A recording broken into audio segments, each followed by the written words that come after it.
સ્પર્ધાત્મક પરીક્ષાને લગતા દરેક વિષયોના વિડીયોઝ, ડેઇલી કરંટ અફેર્સ તથા નવી ભરતીની માહિતી મેળવવા માટે જોતા રહો અમારી યુટ્યુબ ચેનલ ICE રાજકોટ અને અમારી ચેનલને સબસ્ક્રાઇબ કરો તથા બેલ આઇકોન પ્રેસ કરો જેથી દરેક નવા વિડીયોની નોટિફિકેશન મેળવી શકો. નમસ્કાર વિદ્યાર્થી મિત્રો, ICEની યુટ્યુબ ચેનલમાં આપ સૌનું હાર્દિક સ્વાગત છે.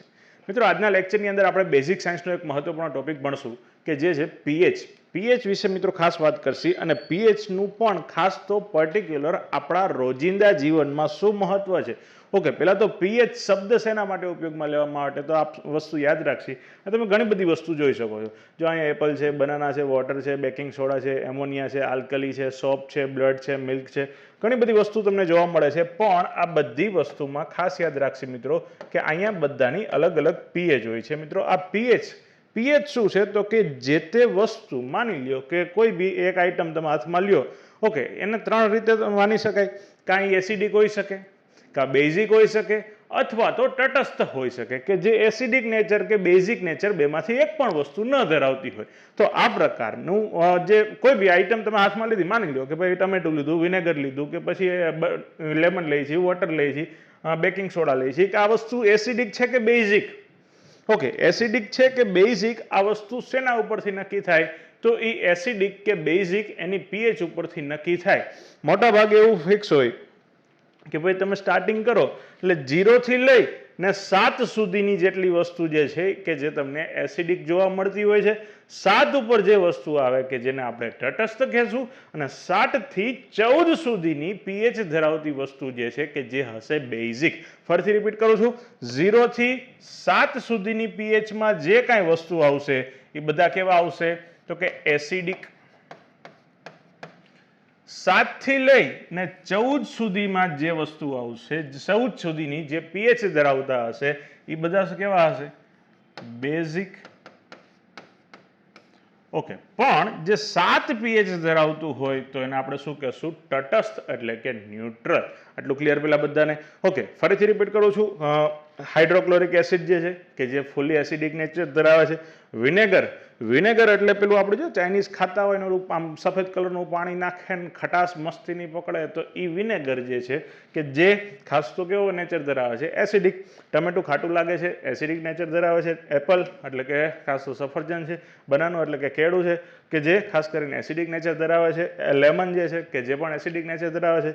મિલ્ક જે છે કે એસિડિક નેચર ખરો પણ માઇનોર, એની અંદર એસિડિકતા વધે તો દૂધ ફાટી જાય. ઓકે, બ્લડ જે છે એ માઇનોર બેઝિક નેચર ધરાવે છે. ત્યાર પછી બેકિંગ સોડા એટલે કે ખાસ કરીને આપણે ભજીયા બનાવીને ભજીયા મસ્ત જારીવાળા બને તો એના માટે આપણે બેકિંગ સોડા એટલે કે ખાવાના સોડાનો ઉપયોગ કરીએ છીએ કે જે બેઝિક નેચર ધરાવે છે. સાબુનો આપણે જે ઉપયોગ કરીએ છીએ કે જે ખાસ કરીને સાબુન છે કે જે પણ બેઝિક નેચર ધરાવે છે.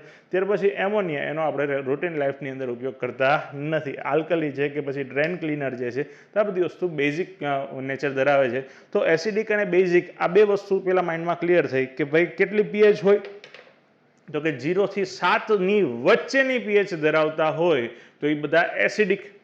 7 થી લઈ ને 14 ની વચ્ચે પીએચ ધરાવતા હોય તો એ કેવા હોય તો કે બેઝિક. અને 7 ઉપર જેની પીએચ હોય એ થશે તટસ્થ એટલે કે ન્યુટ્રલ. પેલા આટલું માઇન્ડમાં ક્લિયર કરી હવે આપણે રોજિંદા જીવનની અંદર જાય કે ડે ટુ ડે લાઈફની અંદર આપણે જે ખાસ કરીને જે વસ્તુ ઉપયોગ કરી છે એની અંદર પીએચનું મહત્વ શું છે, પીએચમાં ફેરફાર થાય તો શું થાય. આપણે જે પાણીનો ઉપયોગ કરીએ છીએ, પાણી છે એ એસિડિક થઈ જાય તો આપણને શું ફાયદો થાય, શું નુકસાન થાય. પાણી છે એ બેઝિક થઈ જાય તો શું નુકસાન થાય, શું ફાયદો થાય, એ દરેક વસ્તુ આપણે અહીંયા જોવાના છીએ. ઓકે, શરૂઆત કરું છું ડે ટુ ડે લાઈફની અંદર. પહેલાં તો આપણે ભોજનની અંદર વાત કરીએ કે ભાઈ આપણે જે કંઈ ભોજન લઈએ છીએ, ભોજનની અંદર ખાસ કરીને એવું બનતું હોય કે ભોજનને પચાવવા માટે આપણું સ્ટમક એટલે કે ખાસ તો જઠરની વાત કરું મિત્રો, જઠરની અંદર પીએચ મહત્વની છે. શેની પીએચ તો કે જઠરની અંદર મિત્રો હાઇડ્રોક્લોરિક એસિડ હોય છે. કયું એસિડ હોય છે? હાઇડ્રોક્લોરિક એસિડ એટલે કે HCl. હાઇડ્રોક્લોરિક એસિડ ઉત્પન્ન થતું હોય છે આપણા જઠરની અંદર. શું કામ તો કે આપણે જે ખોરાક ખાઈ છીએ, ઓકે, ચાવી લીધો છે, ચાવી લીધા પછી જ્યારે જઠરની અંદર પહોંચે છે તો એ ખોરાકને ઉપર ખાસ કરીને હાઇડ્રોક્લોરિક એસિડ જે છે એને પચાવવામાં મદદરૂપ થતું હોય છે. ઓકે, આ હાઇડ્રોક્લોરિક એસિડ જે છે એનું પ્રમાણ કેમ વધે તો કે જેવું આપણે ખોરાક પચાવવો અઘરો એટલું એસિડ વધે જો પચાવવામાં સહેલો હોય તો એસિડ ઘટે અથવા તો એસિડની પીએચમાં વધારો અથવા તો ઘટાડો થાય. ઓકે, હવે માની લ્યો કે ફૂલ હેવી ખોરાક ખાધો, ફૂલ હેવી ખોરાક ખાય છે, એકદમ તીખું તમતમતું ખાધું, તો એક બાજુ તીખી વસ્તુ ગઈ છે અને સાથે સાથે એ જે પચાવવું અઘરું પડતું હોય છે, હેવી ખોરાક લીધો છે, તો એ સમયે એસિડ જે છે એની પીએચ વધે. ઓકે, એસિડની પીએચમાં ફેરફાર થાય, એસિડની પીએચમાં ફેરફાર થાય તો એની અંદર જેમ જેમ જેમ પીએચ વધે એમ એસિડિકતા વધતી જાય, જેમ 0 તરફ જેમ એસિડિકતા જતી જાય તો એસિડિકતા વધે. ઓકે, આ પરિસ્થિતિમાં પેપ્સિન નામનો એક ઉત્સેચક બનતો હોય છે. જો આ એક પેપ્સિનને ખાસ યાદ રાખવો છે. ઓકે, આ પેપ્સિન નામનો ઉત્સેચક જે છે ને એ જઠરની અંદર શું કરે તો કે આવું જ નથી, આ અહીંયા પીએચ છે, પીએચના ઓછા મૂલ્યમાં જઠરમાં પેપ્સિન નામનો ઉત્સેચક બને અને એ શું કરે તો કે પ્રોટીનનું પાચન કરે. આ વસ્તુ ખાસ યાદ રાખશી. જઠરની અંદર પ્રોટીનના પાચન પાછળ જવાબદાર એક ઉત્સેચક છે. કયો ઉત્સેચક છે? પેપ્સિન. અને આપણે યાદ રાખશી શેનું પાચન કરશે તો કે પ્રોટીનનું. ઓકે, હવે એસિડનું કામ ચાલુ થઈ ગયું છે.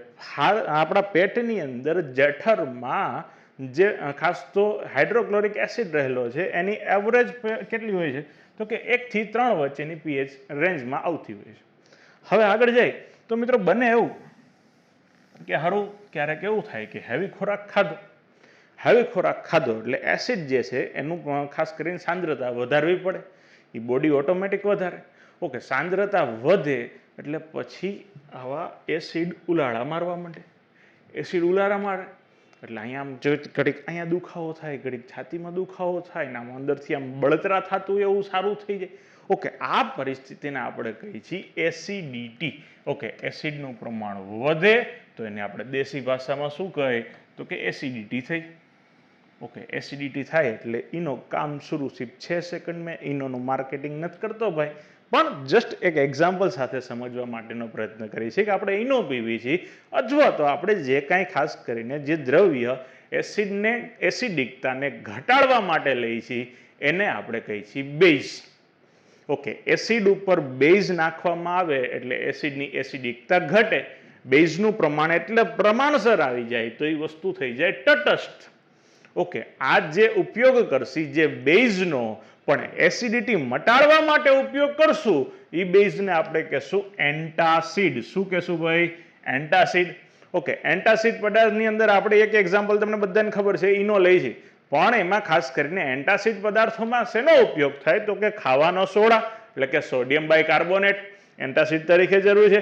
Magnesium hydroxide, milk of magnesia કહી શકાય, એટલે કે મેગ્નેશિયમ હાઇડ્રોક્સાઇડ MgOH2.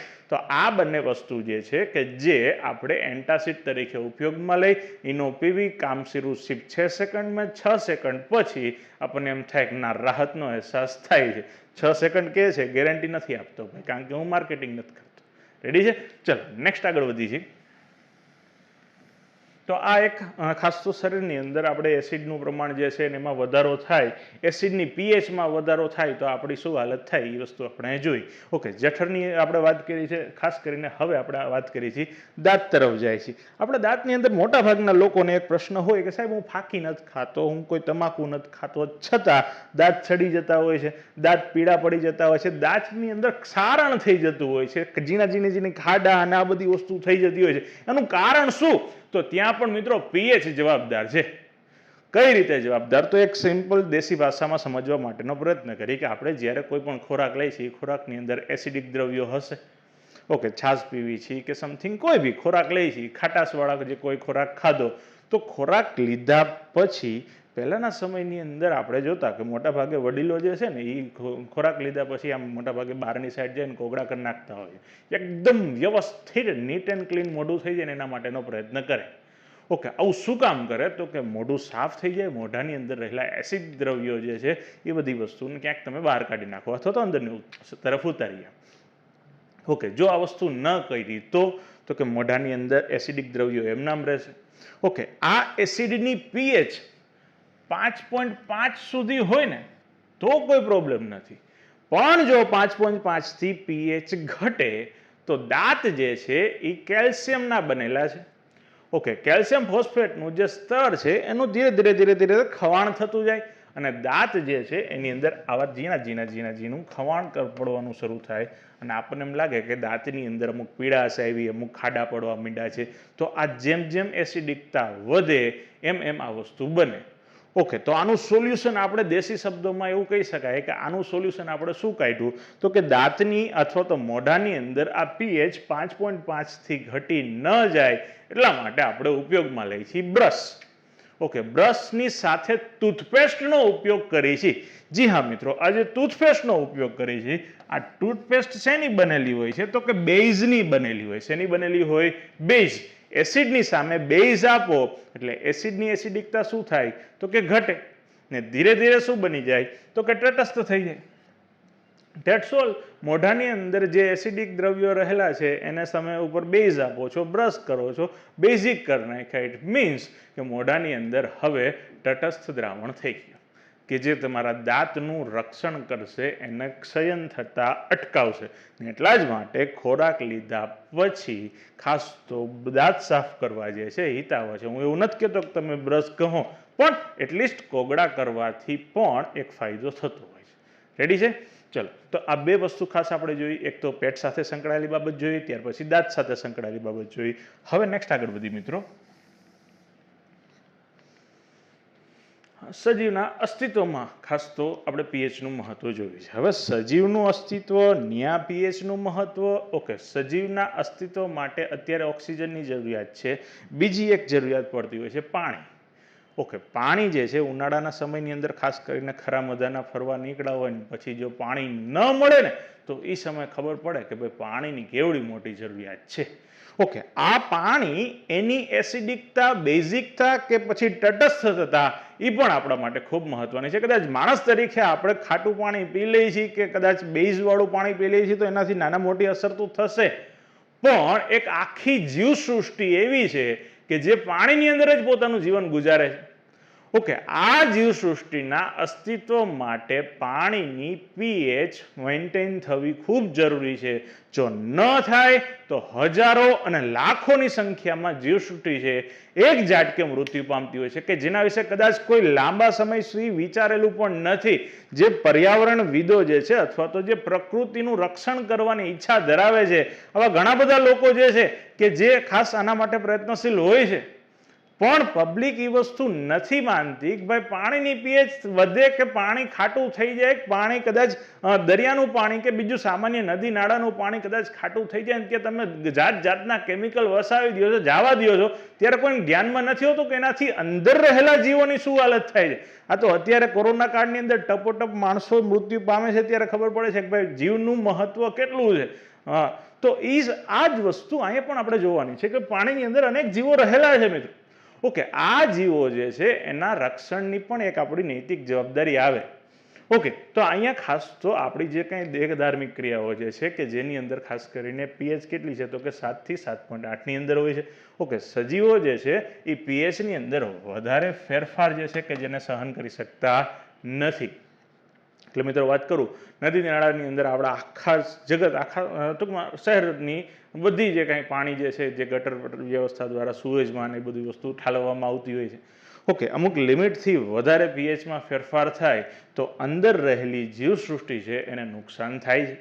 ઓકે, અહીંયા શું થાય તો કે 5.6 આ એક પીએચ મેન્ટેન રાખવાની. 5.6 થી ઓછી પીએચ ધરાવતું વરસાદનું પાણી આવે તો એને શું કહેવામાં આવે છે? એસિડ વર્ષા.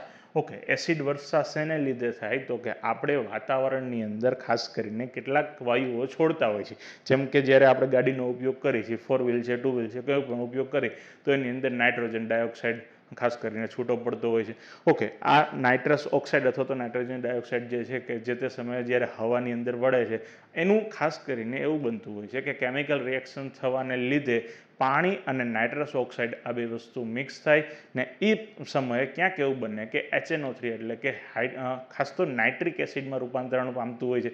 ઓકે, આ નાઇટ્રિક એસિડમાં જ્યારે રૂપાંતરણ થાય તો એ સમયે એવું બને કે આ વાદળોની અંદર આ બધી આખી પ્રોસેસ બની ગઈ. ઓકે, વાદળોમાં જ્યારે આવી કોઈ પ્રોસેસ બની થઈ હોય અથવા તો આપણે જે વાહનના ધુમાડાની અંદર સલ્ફર ડાયોક્સાઇડ હોય, પછી એની ઓક્સિજન સાથે રિએક્શન થાય ને સલ્ફર ટ્રાયોક્સાઇડ થાય ને વળી એના ભેગું પાણી ભેગું પડે, ઓકે, પાણી સાથે રિએક્શન થાય ને એમાંથી બની જાય H2SO4 એટલે કે સલ્ફ્યુરિક એસિડ બની જાય. તો આ બધી વસ્તુ જ્યારે બને તો એ બધું વાદળોમાં ઓટોમેટિક ઉપરથી સેટ થઈ જાય. ઓકે, એ આપણા જ કારનામાં હોય જેને લીધે આ વસ્તુ કુદરતમાં બને ને ત્યાર પછી એ વરસાદ પાછો આપણા સુધી આવે ને એટલા માટે આપણે એવું કહી કે પહેલા વરસાદમાં ન નાવું. તો એનું કારણ આપણા જ કારનામાં જે છે કે જે પહેલો વરસાદ પડે ને એ વરસાદની અંદર મોટા ભાગે અત્યારે એવું જોવા મળે છે કે એસિડિકતા વધારે હોય છે. ઓકે, આ પાણી સીધું ક્યાં જાય તો કે દરિયાની અંદર. ઓકે, દરિયામાં સીધું પાણી જાય એટલે દરિયામાં અથવા તો નદી નાળા ઝરણા જ્યાં પણ આ પાણી જશે અંદર રહેલી જીવસૃષ્ટિ છે એ જીવસૃષ્ટિ 5.6 થી ઓછી એસિડિકતા જો એની અંદર જોવા મળે, સોરી 5.6 pH થી ઓછું ખાસ કરીને એની pH હોય તો એનાથી શું થાય તો કે અંદર રહેલી જીવસૃષ્ટિને નુકસાન થશે અને એકસાથે મોટી સંખ્યામાં ઘણા બધા જીવો જે છે કે જે પાણીની અંદર મૃત્યુ પણ પામતા હોય છે. તો આવી પણ ઘટના pH પાછળ જવાબદાર માનવામાં આવે છે. ઓકે, હવે ખાસ તો આપણે પાણીની pH જોઈએ. હવે વાત કરું મિત્રો જમીનની. ખેતીવાડીની અંદર પણ આ pH આપણા માટે મહત્વની છે. ખેતીવાડીની દ્રષ્ટિએ જોવા જાય તો ખાસ તો એવું બનતું હોય કે આપણી જે ખેતીની જમીન છે તો આ ખેતીની જમીનની pH 6.5 થી લઈને 7.3 વચ્ચે ફિક્સ હોવી જોઈએ. આ એક સારી અને આઈડિયલ જમીન માટેની વાત કરું છું. ઓકે, હવે એવું બને કે જમીન જે છે એની pH જે છે એ 6.5 થી ઘટી 6.5 થી ઘટી તો એની પાક ઉત્પાદન ક્ષમતામાં ઘટાડો થાય. ઓકે, આવું ન થાય એટલા માટે એની અંદર આપણે જીપ્સમનો ઉમેરો કરતા હોય છે. શેનો ઉમેરો કરીએ છીએ? જીપ્સમ. જમીનની એસિડિકતાને ઘટાડવા માટે શેનો ઉપયોગ કરીએ છીએ? જીપ્સમ. પણ બધું લિમિટમાં જરૂરી છે, અતિ સર્વત્ર વર્જ્ય. તો એ વસ્તુ ખાસ યાદ રાખશે. જીપ્સમનો આપણે જો ઉપયોગ કરીએ છીએ અથવા તો ખાસ તો એવું બને કે અહીંયા આપણે તટસ્થતા લાવવા માટે લાઇમનો પણ ઉપયોગ કરતા હોઈએ છીએ. ઓકે, અહીંયા જમીન જે છે એની અંદર ખાસ કરીને તટસ્થતા કરવા માટે આપણે જીપ્સમ છે, લાઇમ છે, આ બંનેનો ઉપયોગ કરીએ છીએ કે જેને લીધે એની pH મેન્ટેન કરી શકીએ. વન બાય વન એક એક ડેટાબેઝ જોતા જાય તો કે જમીનની અંદર લાઇમ એટલે કે CaO ઉમેરવામાં આવતો હોય છે જમીનને તટસ્થ કરવા માટે. ઓકે, એસિડિક જમીન છે એના માટે ખાસ કરીને આ મહત્વનું છે. ઓકે, જમીનમાં pH નું મૂલ્ય જો 7.3 થી વધી જાય તો જમીન કેવી થઈ જાય તો કે આલ્કલાઇન થઈ જાય. આલ્કલાઇન એટલે કે બેઝિક થઈ જાય. કેવી થઈ જાય? બેઝિક. ઓકે, આ પરિસ્થિતિમાં આપણે શું કરીએ છીએ તો કે તટસ્થીકરણ માટે CaSO4 × 2H2O એટલે કે ખાસ તો ઉપયોગમાં લઈએ છીએ કેલ્શિયમ સલ્ફેટ અને સાથે પાણીનું મિશ્રણ કે જેને આપણે કહીએ છીએ જીપ્સમ. ઓકે, આ જીપ્સમનો ઉપયોગ કરવાથી શું થાય તો કે એની જે ખાસ કરીને આલ્કલાઇન થઈ ગઈ છે એ જમીનને ખાસ કરીને ફરીથી તમે તટસ્થ તરફ લઈ જશો. તો અલ્ટિમેટલી આપણે 6.5 થી લઈને 7.3 વચ્ચેની pH મેન્ટેન રાખવી પડે. ઓકે, આ ડેટાબેઝ આપણને ક્યાંથી મળે કે ભાઈ જમીન જે છે એ એસિડિક છે કે બેઝિક એટલે કે જમીનમાં આપણે ખાતરની સાથે કેલ્શિયમ ઓક્સાઇડ એટલે કે લાઇમનો ઉપયોગ કરવાનો છે કે પછી જીપ્સમનો. ઓકે, જમીન ચાખવાથી ખાટી કે તુરી નહીં લાગે. એવું ખબર હોય ને કે ભાઈ એસિડ સ્વાદે ખાટા હોય ને બેઝ સ્વાદે તુરા હોય, પણ જમીનનો ટેસ્ટ આપણે એવો કરી શકાશું નહીં. તો એના માટે જમીનની તમારે કહી શકાય વન ટાઈપ ઓફ પ્રોસેસ કરાવવી પડે. એ સરકારી પ્રોસેસ થતી હોય છે કે જેની અંદર જમીનની ચકાસણી થતી હોય ને જમીન એસિડિક છે કે બેઝિક છે કે તટસ્થ રેન્જની અંદર છે એ વસ્તુ જમીનના અમુક સેમ્પલ લીધા પછી એ આપણને જોવા મળે કે આપણે આની અંદર ખાસ તો સારામાં સારું ઉત્પાદન લાવવા માટે એસિડિક જમીન હોય તો એને તટસ્થ કરવી પડે, બેઝિક જમીન હોય તો પણ એને તટસ્થતા તરફ લઈ જવી પડે. તો એ પણ પ્રોસેસ જરૂરી છે કે જે ખેડૂતોના પાક ઉત્પાદનની ક્ષમતામાં શું કરે તો કે વધારો. તો આ વસ્તુ પણ અતિ મહત્વપૂર્ણ છે. તો અહીંયા રોજિંદા જીવનમાં આપણે જે પાક ઉત્પાદન લઈએ છીએ ત્યાં પણ જમીનનું pH જે છે એ આપણા માટે મહત્વપૂર્ણ છે કે જેને પણ નકારી શકાતું નથી. ઓકે, નેક્સ્ટ મિત્રો વાત કરું મધમાખી. મધમાખી એટલે આમ તો વેનમ મૂવીની અંદર મોટી મોટી મધમાખી જેવું જોવા મળેલું છે. ઓકે, આ મધમાખી જે છે જ્યારે ડંખ મારે, ઓકે, મધમાખી ડંખ મારે ને એ સમયે અહીંયા એના ડંખની અંદર એક એસિડ રહેલું હોય છે કે જેને નામ આપવામાં આવે છે મેલાનિન. કયું એસિડ રહેલું છે? મેલાનિન. ઓકે, હવે આ મધમાખીનું મેલિટીન અથવા તો મેલાનિન કહી શકાય, આ મેલિટીન કહી શકાય. આ જે મધમાખીના ડંખમાં રહેલું જે એસિડિક દ્રવ્ય જે છે કે જે ઝેરી દ્રવ્ય જે છે આ લાગ્યા પછી શું થાય તો કે સખત બળતરા શરૂ થઈ જતી હોય છે. અથવા એવું બને કે ભાઈ એક ફોડલો ઉપડી જાય ને લાલ ટમેટા જેવું થઈ જાય, તો આ પરિસ્થિતિમાં કદાચ કેટલાકને તો રિએક્શન આવી જતું હોય. પણ આનું સોલ્યુશન શું? તો કે જ્યારે કોઈ મધમાખી ડંખ મારે અથવા તો કીડી બટકું ભરલે. ઓકે, તમારા માટે ક્વેશ્ચન આપું છું, ખાસ તો લાલ કીડી કરડે છે, તો આ લાલ કીડી છે ને જ્યારે કોઈ બી સમયે આપણને ડંખ મારે, બટકું ભરે, તો આ સમયે આપણને ખાસ તો લાલ તો થઈ જતી હોય છે, ચામડી લાલ થઈ જાય છે, પણ એ એસિડિક દ્રવ્ય આપણા શરીરની અંદર એન્ટર કરે છે. તમારા મને કમેન્ટ બોક્સમાં આન્સર આપવાનો છે કે જ્યારે કીડી કરડે તો એ સમયે કયું એસિડિક દ્રવ્ય આપણા શરીરની અંદર દાખલ થતું હોય છે કે જેથી કરીને સહેજ ખંજવાળ આવતી હોય છે, થોડીક બળતરા થતી હોય છે અને સાથે સાથે સોજો આવી જતો હોય છે. તો એસિડિક દ્રવ્ય તમારે મને કમેન્ટ બોક્સમાં આપવાનું છે કે કીડીના ડંખની અંદર કયું એસિડિક દ્રવ્ય આપણને જોવા મળે છે. ઓકે, અહીંયા મધમાખીની વાત કરું છું મિત્રો. તો મધમાખી જે છે જ્યારે કદાચ માની કે બટકું ભરી લીધું છે તો એ સમયે ઇન્સ્ટન્ટ આપણી પાસે પેઇન રિલીફ માટે શું? તો કે ભાઈ ત્યાં દવા લેવા કદાચ નથી પહોંચી શકતા, પણ રસોડામાં જઈ અને ખાસ તો ખાવાનો સોડા. ઓકે, આ ખાવાનો સોડા ખાલી ઉપયોગમાં લ્યો તો બી ચાલે. ખાવાનો સોડા જે છે કે જેને જે ભીનો કરીને ત્યાં માથે લગાડી દો એટલે એસિડ હતું એની માથે બેઝ ગયું, તટસ્થ થઈ જાય, એટલીસ્ટ તમને જે ખાસ કરીને ટેમ્પરરી રાહત તો મળી જાય. સાથે સાથે પેરેલલમાં એવું પણ બની શકે કે ભાઈ કદાચ કેટલાક લોકોને તમે પહેલાના સમયના જૂના વડીલો હોય તો એને તમે ચૂનો લગાડતા જોઈએ, ઓલા ફાકીમાં કે તમાકુમાં જે ઓલો ચૂનો ખાતા હોય એ ચૂનો સેજ લગાડી દે કે જે પણ ખાસ કરીને એમને રાહત આપવા માટે જરૂરી છે. ઓકે, અહીંયા ખાસ એવું પણ બનતું હોય છે, કાળી માટી પહેલાના સમયમાં લગાડી દીધા, પણ એ કાળી માટી એટલે કદાચ એની ઉપર બેઝિકતા હોય તો એ અસર કરે, પણ પર્ટિક્યુલરલી આ જે ખાવાના સોડા અથવા તો ચૂનો જે છે આ બે વસ્તુ ટેમ્પરરી સોલ્યુશન માટે મહત્વનું છે. આપણે અહીંયા જસ્ટ ખાલી એટલું જ વિચારવાનું છે, એસિડ ગયું, માથે થોડુંક બેઝ નાખી દો, કામ પૂરું, એ એટલીસ્ટ ટેમ્પરરી રાહત થઈ જાય. બાકી ડૉક્ટરનો સંપર્ક કરવા નમ્ર વિનંતી. ઓકે, તો આ એક મેલેટિન ખાસ યાદ રાખવાનું છે. એક્ઝામની અંદર પૂછે છે કે ભાઈ મધમાખી જ્યાં ડંખની અંદર કયું એસિડિક દ્રવ્ય રહેલું છે? તો મેલેટિન છે. ઓકે, એ મેલેટિન છે એ 26 એમિનો એસિડ ધરાવતો પોલીપેપ્ટાઇડ કહી શકાય કે જે યાદ રાખો તો ઠીક છે, બાકી બહુ મોટી જરૂરિયાત નથી. મધમાખીના ડંખથી રાહત મેળવવા માટે તો કે ખાવાના સોડા અથવા તો કોઈ બી બેઝિક દ્રાવણ કે જે નજીકના સમયમાં આપણને પ્રાપ્ત થતું હોય તો એ વસ્તુ ઉપયોગમાં લઈ શકાય. ચલો, તો આ પણ મધમાખી સાથે સંકળાયેલી કેટલીક મહત્વપૂર્ણ બાબત હતી, જે પણ રોજિંદા જીવનમાં એક મહત્વનો ટોપિક કહી શકાય. ઓકે, નેક્સ્ટ અહીંયા ખાસ તમારા એક્ઝામ માટે કેટલાક મહત્વપૂર્ણ ફેક્ટ ડેટા તમારે જે તૈયાર કરવાના હોય છે એને લઈ લઈ. તો કે ખાસ તો વાત કરું HCl જે છે ખાસ તો એની પીએચ કેટલી હોય છે? તો કે જ્યારે 4% જેટલું સાંદ્ર HCl હોય તો એની પીએચ મોટા ભાગે આપણને 0થી ખૂબ નજીક, એટલે કે આમ જો તો હાઈલી એસિડિક કહી શકાય. ત્યાર પછી જઠરની અંદર જે એસિડ જે છે કે જેનું પણ એસિડિકતા જે છે 1 થી લઈને 3 સુધીની જોવા મળતી હોય છે. લીંબુનો રસ છે એની એસિડિકતા એપ્રોક્સ 2 pH જેટલી જોવા મળતી હોય છે. વિનેગર જે છે એની અંદર એસિડિકતા આપણને 3 જેટલી જોવા મળતી હોય છે. સંતરા આપણે જે કાચી ખાટા ફળો જે ખાય છે કે જેની અંદર એપ્રોક્સ 3.5 જેટલી આપણને ખાસ તો એસિડિકતા જોવા મળતી હોય છે કે જે સંતરા એટલે આમ જો તો વિટામિન સી અથવા તો એસ્કોર્બિક એસિડ જે છે એનો એક સારો સોર્સ પણ કહી શકાય. સાથે સાથે કહી શકાય સોડા દ્રાવણ, એટલે કે જે ખાસ તો આપણે જે સોડાના જે દ્રાવણો ઉપયોગ લઈએ છીએ, ખાટી સોડા પીવી છે એ બધી વસ્તુ, તો એની અંદર મોટા ભાગે એસિડિકતા જે છે 4 આજુબાજુ જોવા મળતી હોય છે.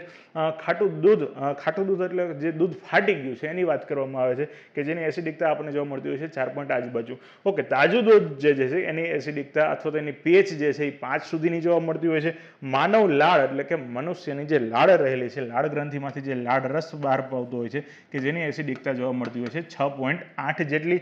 ત્યાર પછી શુદ્ધ પાણી જે છે એની એસિડિકતા કેટલી જોવા મળે? તો કે 7. ત્યાર પછી લોહીની અંદર રહેલું પ્લાઝમા, હાલમાં પ્લાઝમા ડોનેશન ખૂબ સારું ચાલુ છે. ઓકે, તો અહીંયા પ્લાઝમા જે છે એની એસિડિકતા અથવા તો એની પીએચ કેટલી છે? તો કે 7.5. આમ તો એ બેઝિક થઈ ગયું છે, 7 થી ઉપર જાય એટલે કેવું થઈ ગયું? બેઝિક. ત્યાર પછી ઈંડાની સફેદી છે કે જેની પીએચ 8 છે. ત્યાર પછી સમુદ્રનું પાણી છે કે જેની ખાસ તો પીએચ કેટલી જોવા મળતી હોય છે? 8. મોટા ભાગે એવું જોવા મળે કે જે પાણી જે છે કે જેને આમ હલાવવાથી અથવા તો આમ 2-3 વખત ગ્લાસમાં ફેરવવાથી જો માઇનોર પ્રમાણમાં ફીણ સારા એવા પ્રમાણમાં જોવા મળે તો એ મોટા ભાગે બેઝિક હોય એવું સાયન્ટિફિકલી માની શકાય. ઓકે, બેકિંગ સોડા જે છે કે જેની બેઝિકતા જે છે એ 9 સુધીની જોવા મળતી હોય છે. પ્રતિ એસિડ એટલે આમ તો કહી શકાય કે એન્ટાસિડનો આપણે જે ઉપયોગ કરીએ છીએ. ઓકે, એન્ટાસિડ એટલે પેલું જે ઇનો અને એ બધી વસ્તુ જે ઉપયોગમાં લઈ છે કે જેની એસિડિકતા કેટલી જોવા મળતી હોય છે? તો કે 10. ત્યાર પછી એમોનિયાની વાત કરી તો એમોનિયાની બેઝિકતા અથવા તો એની જે પીએચ જે છે કે જે 11 જોવા મળતી હોય છે. ચૂનાનું પાણી કે જેની પીએચ 12 જોવા મળશે.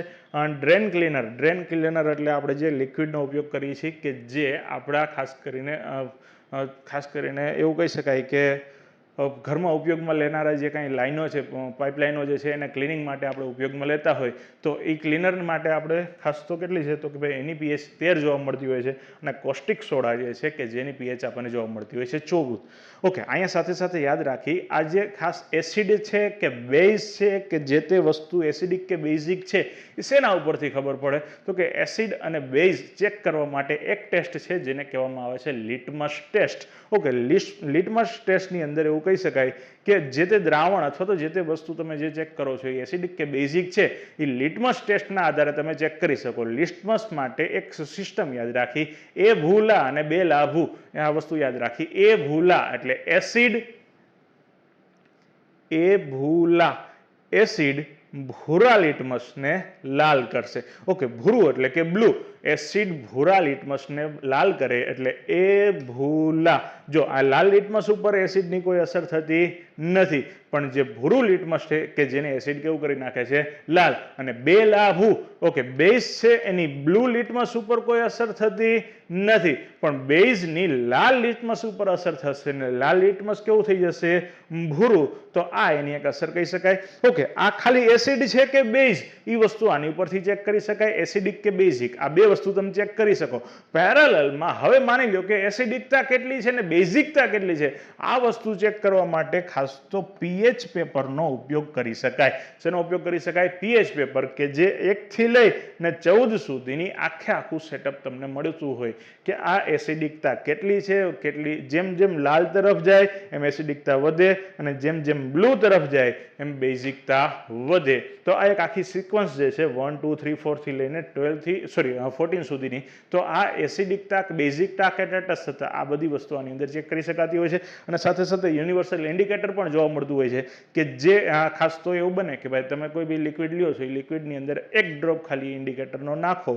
ઓકે, એ ઇન્ડિકેટરના આધારે તમે ચેક કરી શકો કે એ વસ્તુ એસિડિક છે, બેઝિક છે કે કઈ રીતે. તો આ બધી વસ્તુ બજારની અંદર સામાન્ય રીતે ઉપલબ્ધ પણ જોવા મળે છે. તો મિત્રો આ લેક્ચરની અંદર આપણે રોજિંદા જીવનની અંદર ખાસ જે એસિડિક કે બેઝિક કે પછી તટસ્થ આ જે દ્રાવણોનો ઉપયોગ કરીએ છીએ, વસ્તુઓનો ઉપયોગ કરીએ છીએ કે જેના વિશે ખાસ કરીને મહત્વપૂર્ણ ઇન્ફોર્મેશન આપેલી છે. જો મિત્રો આ લેક્ચર તમને ખૂબ મજા આવેલી હોય તો મિત્રો લેક્ચરને લાઈક કરવાનું ન ભૂલતા. આઈસી રાજકોટ યુટ્યુબ ચેનલ ને જે વિદ્યાર્થી મિત્રો સબસ્ક્રાઇબ ન કરેલી હોય તો એ મિત્રો સબસ્ક્રાઇબ કરવાનું પણ ભૂલતા નહીં. અને ફરીથી આગામી લેક્ચરની અંદર નવા ટોપિક સાથે ફરીથી મળીશું. ત્યાં સુધી થેન્ક યુ વેરી મચ.